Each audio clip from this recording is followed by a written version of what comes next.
Hi everyone, it's Stephanie with a video for My Favorite Things.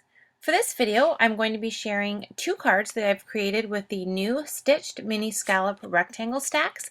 This just recently came out as part of the December release, and I'm going to be using it to show how you can use both the negative and the positive of the die cuts to create two different cards. So I'm going to keep my cards very similar in design. I'm going to use a lot of the same products on them, but I am going to show you one with the negative die cut, which actually acts kind of like a frame, and then one with the positive die cut, which we're just going to put right into the center of the card. So to start off my card, I went ahead and die cut the largest rectangle from the set, and I cut it from a piece of smooth white cardstock that I had already cut down to 4 1/4 by 5 1/2. And that will just ensure that the frame piece fits perfectly onto the front of a standard 4 1/4 by 5 1/2 inch card base. And then the center area, or the positive part, is going to fit perfectly in the center area of a second card. So I'm going to set those die cut pieces aside for right now, and I'm going to work on the flowers that I'm going to be using on the card designs. So I've got the new Mini Modern Blooms stamp set here, and I'm going to go ahead and stamp a whole bunch of leaves and flower images that I'm going to be using in my cards. I love this stamp set because it's a layering stamp set, so you get at least 2 if not 3 images that layer together to create either leaves or flowers. And you usually get the solid image, and then you get some kind of accent image to go on top. So for the leaves, you get the solid leaf image, and then you get like the vines and the little lines that kind of go into the leaves. I love the detail and dimension this adds to stamped images. It just really helps them to come to life, look very realistic, and just not look so flat. So I love that you can kind of layer them. You can layer same color families, which I tend to be doing on this card. I'm staying pretty close in color when I do the layering on my flowers, but you can definitely go a little bit crazier and use different colors on your flowers. You can use like a red or a pink color for your petals on your flowers, and then use greens and blues and darker colors to do the center area. So the sky is the limit with these stamp sets. There's so many looks that you can get with them. So I really have a lot of fun with these ones. So I have a couple pieces of smooth white cardstock, and I'm just going ahead and stamping like crazy. I'm adding a ton of flowers and leaf images. I knew I wanted to put a nice cluster of flowers on both cards, so I knew that I would need quite a bit. And I didn't want to do all the stamping and die cutting and then realize after that I still needed to die cut and stamp more. I like to kind of do it in a progressive format where I'm kind of do all the stamping, do all the die cutting, and then have everything ready to go so I can just sit down and assemble the cards.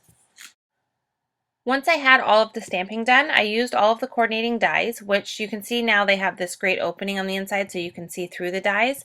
And I just kind of twist them and turn them until I get them over the flower how they're supposed to be. And then I just use a little bit of Post-it tape to hold them in place. And then I put as many dies as I can onto the stamped images, and I run them right through my die cutting machine all at once. And this helps to speed up the die cutting because there is quite a few flowers here. And then you can see now I have everything completely die cut. I'm ready to go. I can just sit down and assemble my cards. So for the negative card, I just took a piece of gray chevron pattern paper and I cut it slightly smaller than a card front. And I'm just adhering this directly onto this top folding white card base. And then I'm just going to kind of position the frame over top just so I know what kind of space I'm working with when I go to put my flowers on. For the positive die cut piece, I'm just going to take the white die cut piece and I'm going to adhere it directly to another piece of that gray chevron pattern paper. This time I cut the pattern paper to 4 1/4 by 5 1/2, so it's exactly the same size as a card front. So I kind of have it so that the negative die cut piece has the white focus on the outside area of the card, and the positive die cut piece has the gray chevron as the outside area with the white on the inside. So it's just, like I said, I kept them very similar in design. I just wanted to show you that you can definitely get more mileage out of these dies if you use both the negative and the positive in your card designs. So now that I have everything ready, I know how the cards are going to be designed, I'm going to go ahead and actually put the flower arrangements together. So to do this, I like to use both liquid adhesive and glue dots. Glue dots are really good because they kind of just stick onto one small area of the flower, but they're super sticky, so you don't have to worry about anything falling off. But not having adhesive completely on the whole back of the die cut piece really lets you kind of lift up side pieces and kind of tuck under the petals and kind of put the leaves in under the arrangement. So I like it that it gives you a lot more movement and a little bit more flexibility with where you're putting your die cut pieces. So I just move things around. If I don't like something, I just kind of pull it off and move it to a different spot. I don't tend to press down really hard on all the pieces until I have everything exactly where I want it.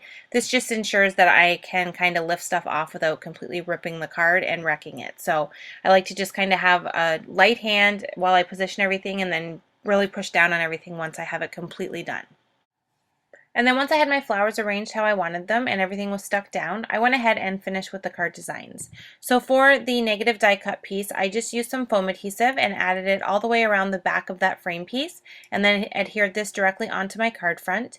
And for the positive die cut piece, I added some regular adhesive to the back of that white panel and adhered that directly to the gray chevron card front piece, and then that will complete both of the card designs. I added sentiments that were stamped onto black cardstock and white heat embossed directly over the floral images, and I also added some clear sequins for a little bit of added dimension. And then that completes the cards for today. So thanks so much for watching. I hope you enjoyed this month's video, and I will see you next month.